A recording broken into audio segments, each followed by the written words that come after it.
exhibition. And I was hoping someone would come. I think some of you have come to the talk. This is going to be a very informal event. I would suggest you come a bit more forward because there aren't huge amounts of people. And because there aren't lots of you, I thought what we could do towards the end of our discussion is to come to the Pinta Photo stand, which is B05, and we could have a tour of it. We could talk about the photographs there. So that's what we probably do after we put things together. What I'm doing is we're going to do, how many of you know about tertulias? Okay, a tertulia is a sort of historic way of discussing poetry and literature that was sort of founded originally in Spain but is now happening around the Spanish-speaking world. And I thought we'll have a visual tertulia. So we're going to just chat to each other after we've had the conversation across here on the platform. So what I wanted to do was introduce you all to the stage.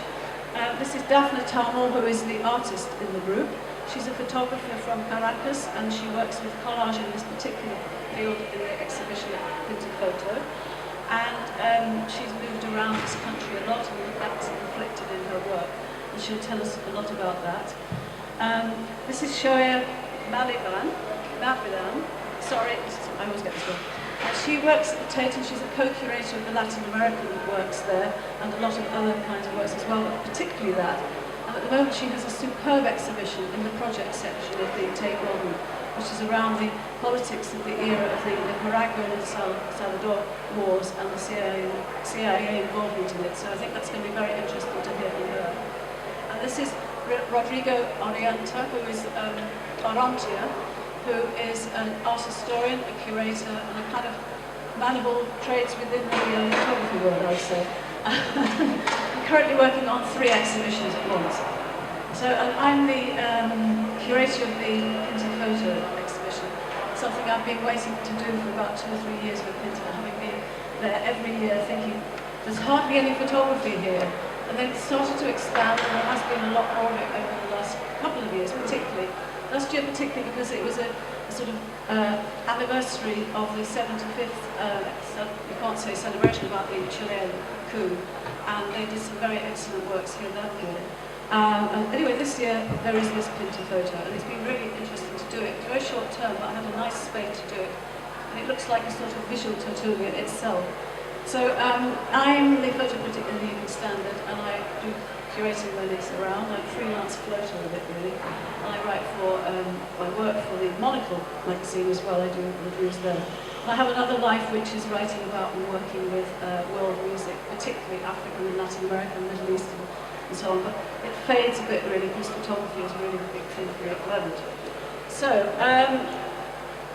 I'd just like to start the conversation going by each of you telling us a little bit about your works and what this is, and the fact that we're talking in England about photography of a country which is a continent, which is known as Latin America. And I then want to go on to the discussion about the title, Latin American photography, which seems to me totally irrelevant because we're talking about the language of Spanish around a lot of different parts of the world.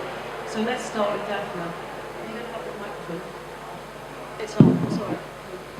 Hi, I'm Dafna Talmor. As Sue mentioned, I'm an artist, so I feel like when I'm sitting here talking more as an artist rather than as a historian or someone that knows a great deal about Latin American art. I wanted to focus more on talking about this question of labeling and kind of national identity and cultural identity and whether, you know, and how personally I find it really problematic, but that's because of the way that I was brought up and the fact that I was born in Israel, but when I was 5 I moved to Venezuela and I spent 12 years there, and that obviously had a really big impact on my personal experience and ultimately the work that I make. And then how I ended up here and then studied, you know, did my BA at Goldsmiths and then my MA at the Royal College of Art, and how obviously that informed my practice. So I kind of feel like my work itself questions this notion of home and belonging and identity and the need to kind of attach yourself to a particular location, and it's all about kind of stripping it of specificity, or at least that's the attempt. But on the other hand, I'm aware that that's quite a utopian idea, and that is something that I kind of deal with in the work as well. But I think it would be really nice if later we can move to the stand, because then we can talk about the work that's there. I think that's all I'll say for now. Shoair. All right, good afternoon. I thought I would start by thinking about what happens if we get rid of the term Latin American photography. And from a curatorial perspective, then what do we do? How do we integrate Latin American photography into a wider context in a museum? And I'm going to start by, I'll talk about a few examples that we've done at Tate Modern recently in the past 4 years. But first of all, I want to explain the context of photography at Tate. So when I started in 2011, we had only just begun collecting photography. So a major museum, a major British museum, that had never really had a big photography collection and had never really shown photography in depth. So already we're from a perspective where our audience isn't, it's not a very natural thing to see photography in a museum. So we already have to start with that, let alone bringing in different geographies and all these other complicated things. So when we started, instead of making a separate section of the museum dedicated to photography, our philosophy was to integrate photography in with all of the other mediums. So to show photography alongside painting and sculpture, and to make it an equal medium and an equal art form to everything else in the museum. So when you go to a museum in the United States, you often look for the photography section, and it's separate from everything else. It has carpet, it has really dim lights, and it has a low ceiling. And you feel like you're going to a separate part of the museum. And we really try to get away from that. So this idea of integration. And if we're trying to integrate things in terms of mediums, then it also makes sense to integrate different regions and geographies and demographics. So that's what we really are trying to do. Over the past 4 years, we've been really working at this. So to give a few examples, in 2012, we did a display called Modernist Photography, and it was a room of around 35 vintage black and white works, and the majority of the works came from 4 artists, and they were Samir Macarius, Geraldo de Barros, Horatio Coppola, and Werner Manz. So a work by a German artist from the 1920s, looking at the beginnings of new objectivity in modernist photography, and then moving across to Latin America, where in the 1950s, artists were really pushing the boundaries of new objectivity and modernist photography, pushing it into abstraction. So rather than building the basis of the display around the idea of the majority of these artists being Latin America, the display was really about different themes and different narratives. And then when you put all of these artists together, there was these interesting links that came about. So Horatio Coppola studied at the Bauhaus in Berlin. Macarius traveled through Europe a lot, and de Barros studied in France and Hungary, I think, or France and Germany. So even before this really global society that we live in now, there was this dialogue continually going on between these different locations. Yeah. Should I go on about different more examples? I was thinking with Coppola, we could look with the Coppola, we could look at one of the photographs in the exhibition that's here, because the embassy, the Argentinian embassy, has loaned some photographs. Not Coppola, but his kind of descendant, Julia. So it'd be quite good to talk about that in front of the photographs. Yeah, okay. It's very interesting because you've talked about different countries now taking away the Latin and so on. And it's the same thing's happening with African photography. And now it's there's an African art fair recently in London with African photography. We're talking again about a massive continent with different cultures, different languages, everything's different about it. And we're dealing back into the Latin American world. So I think we'll just go on a bit further and talk to Rodrigo about this aspect of it, and then we'll pull things together again. Okay, welcome. My name is Rodrigo Orrantia. I'm Colombian. And I did my MA in the history of art, especially in photography, and then I did my MA in photography here in London. And I just wanted to say, we've been thinking a lot about the term Latin America, and I just wanted to bring some personal experiences growing up in Colombia in the early 80s.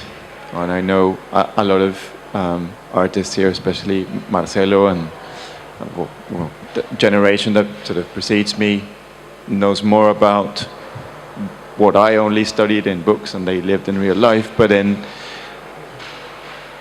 during the 80s, there was a lot of shifts, that seemed very subtle, but they were very, very important. I remember in the 80s that the term Latin American wasn't really very used. I grew up thinking we were South American. There is a rock band. The 80s were all about the Latin American rock, and there's a band called Los Prisioneros. I don't know if you remember it. And the top hit was "We Are Sud-American Rockers." And there was this kind of idea of becoming a continent, or just having this idea of being South American. But because image and photography was still very limited to different nations, every nation had its own kind of realm. But I lived through this amazing period at the start of the 90s and during the 90s, when we started having satellite television. And satellite television started bringing images from different countries. We started getting some signals from Peru, and just going, oh, so that's what they like in Peru, some signals from Venezuela, and things started happening and uniting, and there's this new idea of what it meant. And suddenly, out of the blue, we turned from South Americans into Latin Americans. And then from Latin American, we started considering ourselves Iberoamericanos. And that sort of brought us back to kind of, back to Spain and back to all this sort of thing. And, bringing in from Mexico. So it's shifts in this conception of what the continent is, or if, there's ties with Spain and everything, do they count within our culture, within our understanding of who we are? And also different generations of artists have tackled this idea in a different way. Generations that I think the generations working on the 70s and 80s were heavily political, very influenced by the different political situations in different countries, but there came a newer generation, or a generation that was kind of with me. I studied my BA in Colombia in fine art. The generation that was there in the 80s and 90s kind of stood back, a step back from this whole strong political current that was there, and started tackling different ways of defining identity through landscape, through individual practices to do with the body, to do with recognizing other things. So all these shifts are very interesting in my research, all these shifts of not only thinking ourselves as Latin Americans or Iberoamericanos or whatnot, but then also how do we then respond to practices, and how do we then respond to things that happened in a very near past, but it kind of seems long ago. I was just looking, I really liked some of the images that were on Jane's stand at England, and some of the works from the 70s that also are in the Pinta Photo stand. And then for my generation, dealing with all this imagery, dealing with all these political processes and situations that were really close in time, it still seems like a detached moment and a detached kind of thing to our generation. So I think it's another way of researching photography that's of interest. And here you can find many examples. There's many really interesting examples of photography dealing with art, dealing with politics in the 70s and 80s. And if you then see images that are more recent, you can perceive this change, and you can perceive this sort of shift in perspective to, other, like both Dafna's as well. You can really see a shift towards a different kind of practice. I don't know. There you go. Yes. Okay, I'll take it. Oh, cool. I'd just like to extend it then and take it further to the current era. There was, when I first started to go to Photo España, which was probably about 5 or 6 years ago, they have an annual fair. They had a section called Descubrimientos, which was discoveries, and at that time they introduced Latin American into the Spanish, which was very interesting. It was through the Instituto Cervantes. It was very interesting because it was almost like a statement that we had then in our country now. And I found that fascinating because the same thing was happening with music. Like we didn't have salsa in Madrid in that time, in the 80s and 90s, because it didn't come with it. It was part of the continent that was different, the Latin American thing. And with photography at that time, you could go to Descubrimientos and see things that had never been shown, certainly in this country, a lot of it in the early 21st century, early 21st century. And I just think it's interesting, this kind of lining up of positioning the countries together and then making that link with the Iberian Peninsula. And then Pinta has now got a lot of Spanish exhibitions here, a lot of galleries from Spain and Portugal. It's a very good time for everything to be kind of mingled together. And it means that what are we going to discover with that? And I think it's something you can join in and talk about. And I just want to go on from that into the Latin American population in London. And I'd like to hear from you who live here, you two, and have been part of London for a long time. Why do you think there is such an interest in coming here when you could go to Spain and you've got the same language, or you could go to Spain for other reason?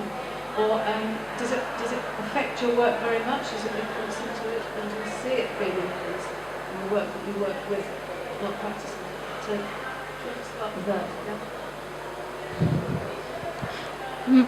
Again, I guess I can only talk from personal experience, and I think the fact that I went to an international school in Venezuela, where I think was really important and ultimately is what meant that I ended up studying in English most of the time. And so when it came to decide where I was going to go study, the obvious options were either the States, which is where most of my friends went to study, or I guess London.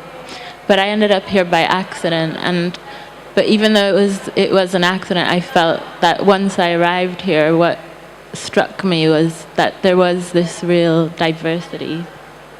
And that was kind of what I was used to from the international school that I went to. So again, this idea of kind of resisting some sort of classification or identification with a particular culture, country, identity is something that I carried through, and I think ultimately is what made me stay here as long as I have, which is 17 years now. Have you carried it through in your work to that extent? I mean, this is something I know about, having seen it now, but does that operate like that? Absolutely. I mean, I feel like the work that I make is an attempt to kind of bring together all of the different places which are meaningful to me, and so that's why I was saying that in a way it's utopian, because it's impossible, but there's still a desire, and there's something quite idealized about thinking about this imaginary space which doesn't exist but would be great if it could, that the fact that it doesn't really matter geographically whether it's Venezuela, Israel, the UK, or the US. They're all kind of as important as each other, and ultimately it's about creating a space for contemplation rather than a space which is trying to be a direct representation of a place. So I always talk about the kind of the difference between place and space, like when does that shift happen? And and I think that for me is really key in terms of my practice, is to try and get away from landscape in terms of its specific connotations, and whether they're political or social or personal even. So it's to try and strip it somehow of subjectivity and specificity, And so it always makes me slightly uncomfortable